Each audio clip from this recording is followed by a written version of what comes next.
大家好，歡迎來到知定講堂。當台灣民眾哀悼228死難者的時候，以色列和美國的飛彈大舉出擊，將伊朗最高領袖、革命衛隊司令、國防部長等約40名軍政高階官員全部斬首。消息傳來，可以想象，伊朗革命衛隊如喪考妣，而飽受這些神棍壓迫的伊朗民眾則歡喜若狂。倫敦甚至出現以色列人和伊朗人一起歡呼慶祝的畫面，堪稱奇觀。海峽兩岸同樣也是悲喜兩樣情，那些高唱東升西降、祖國偉大的人感到沮喪，因為繼委內瑞拉的馬杜羅夫婦被美國生擒之後，他們又看到了美國大顯神威，斬首了幾乎所有伊朗高官。他們在這兩個例子裡都看到，中共提供的飛彈防禦體系根本不堪一擊，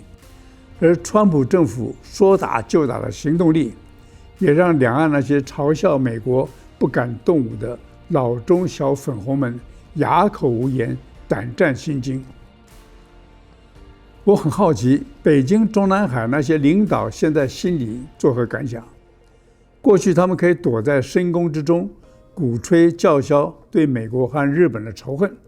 然後驅使無知的解放軍以人海戰術去攻擊韓國、越南、印度等鄰居。但現在美國、以色列執行的空中斬首行動，讓他們可能要直接面對作惡的後果，無法再以國家主權和人肉屏障來保護他們的安全。我相信這種認知會大幅削弱北京領導人侵略台灣的氣焰。伊朗和中國有許多相似的地方，同樣都是千年的文化古國。伊朗以波斯人為主體，中國則以漢人為主體。過去歷史上，他們都有過高光侵略四鄰的時候，也有低潮被外人征服的時候。背負着古老文化的一些暗黑傳統，使波斯人和漢人一直都無法走上民主與科學的正軌，一再經歷專利王朝興起又敗亡的循環，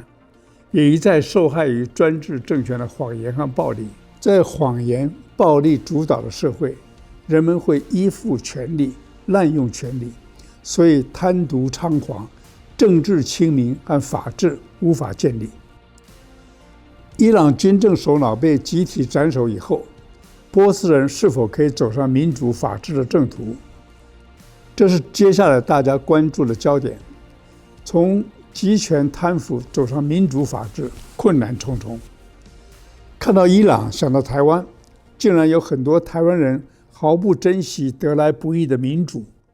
要把自由的台灣人變回受專制奴役的中國人。這些人的蛇蠍心腸，讓人厭惡不齒。